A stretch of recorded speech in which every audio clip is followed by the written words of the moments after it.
Assalamualaikum. Sampurasun Rampes. Muga Rahayu. Kali ini Ki Juru Carita mewakilkan kepada kami untuk dibacakan skripnya dalam video ini. Salam hormat untuk seluruh pemirsa dan subscriber. Terima kasih telah berkunjung ke saluran kami yang kecil di pojok ini. Episode ini hanya merekam saja sedikit perjalanan ke daerah Karawang Utara. Tepatnya ke Laut Utara Karawang. Inti keperluannya silaturahmi. Perihal khususnya ini adalah semacam perintah dadakan dari Kasepuhan di laut, bahwa saya mesti berangkat ke sana. Pertama perintah nyekar ke makam buyut kami. Kedua berkunjung atau katakanlah ziarah ke Laut Utara. Tidak ada keterangan lain yang panjang atau lebih detail. Pihak Kasepuhan waktu itu minta maaf kepada keluarga kami jika hal ini merepotkan kami. Juga saya minta maaf kepada Kasepuhan, karena saya sering salah dan menggerutu atas masalah dapur. Hal yang lainnya adalah adanya semacam pertemuan dari para Kasepuhan untuk membahas masalah negara. Tetapi kami tidak perlu tahu masalah itu. Yang disebut Kasepuhan ini adalah para leluhur Nusantara, bukan orang wujud kasar. Di waktu-waktu sebelumnya jika ada perintah atau permintaan suatu tindakan tertentu, semacam ritual atau doa, kami mendapat penjelasan ringkas. Misalnya, kami para sepuh hanya punya waktu 3 hari. Silakan pergi ke suatu tempat, bawa perlengkapan atau sesaji anu.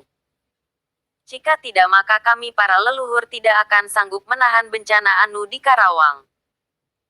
Kadang suatu perintah atau memang sebuah prasyarat dari permohonan kami baru bisa dilaksanakan setahun kemudian.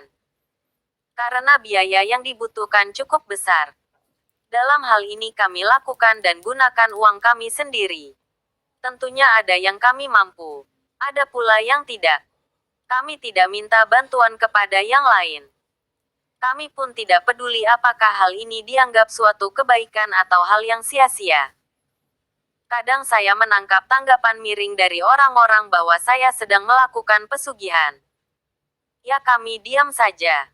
Karena itu kami jarang menjelaskan kepada orang sekitar masalah keperluan ini. Bisa percuma. Malah bisa debat kusir nantinya. Kafirlah. Musyriklah. Mujalah. Kami ini bukan supranaturalis. Supranaturalis. Gitulah. Bukan paranormal. Kita mah orang normal biasa saja. Jika kebetulan bisa melaksanakan ritual kecil-kecilan ini hanya karena kebetulan saja dipilih waktu itu.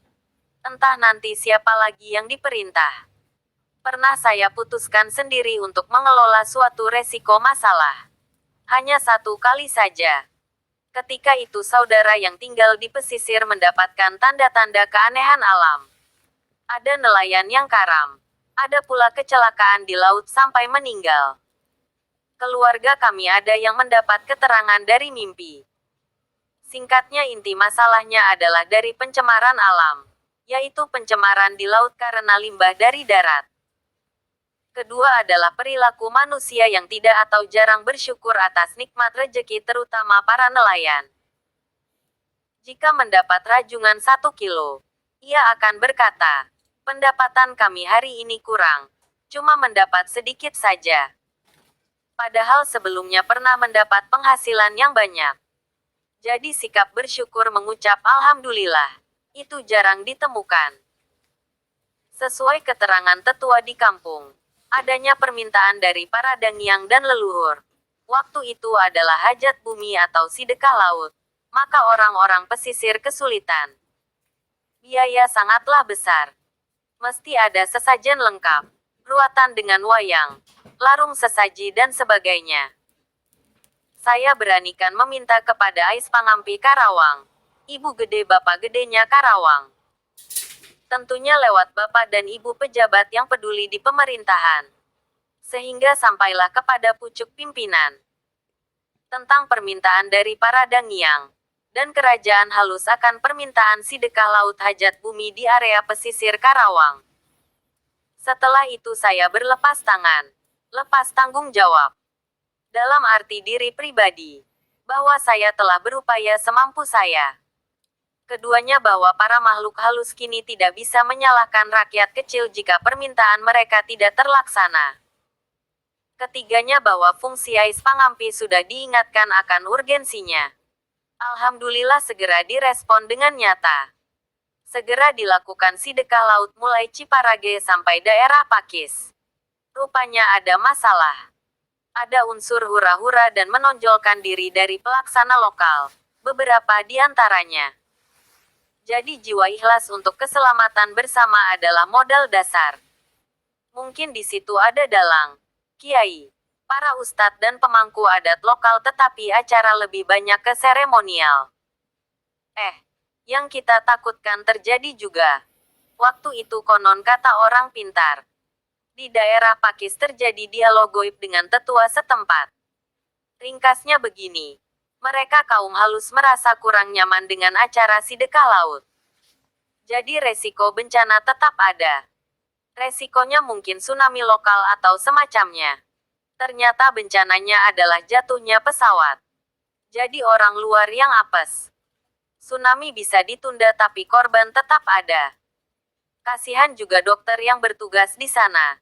Diminta untuk mendeteksi serpihan organ temuan penyelam. Dokter gunakan mata dan penciumannya untuk membedakan ini daging manusia, ikan atau lainnya. Banyak dari dokter ini yang mabok, tidak mau makan, hanya sayur dan buah saja karena mual. Kembali ke kisah awal. Rehat dulu. Mampir ke warung. Untuk sekedar beli minum dan ngudut. Tanya-tanya apakah ada perahu yang dapat kita sewa sebentar.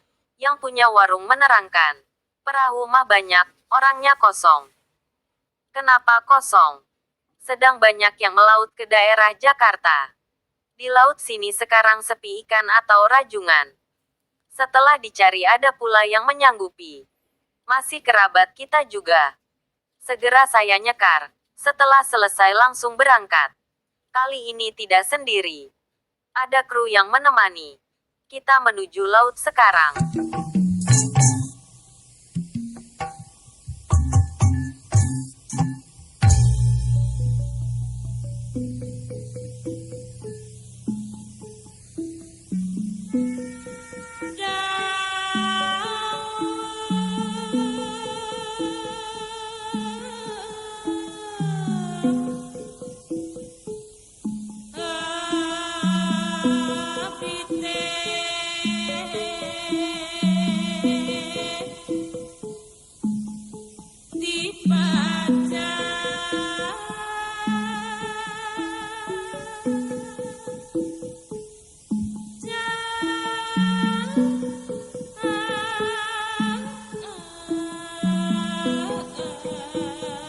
Daerah kira-kira dalam bahasa kita adalah alun-alun. Dalam wayang wilayah ini adalah alas Kutarungu, dahulunya. Kini sudah menjadi lautan. Kali ini saya tidak bawa apa-apa, kembang atau menyan pun tidak. Saya ucapkan dahulu salam dan baca hadiah. Orang-orang mengambil air laut untuk jalan keberkahan. Tetapi tidak ada yang berdoa. Ya, tidak apa. Sing penting akur. Mari kita pulang. Sekian.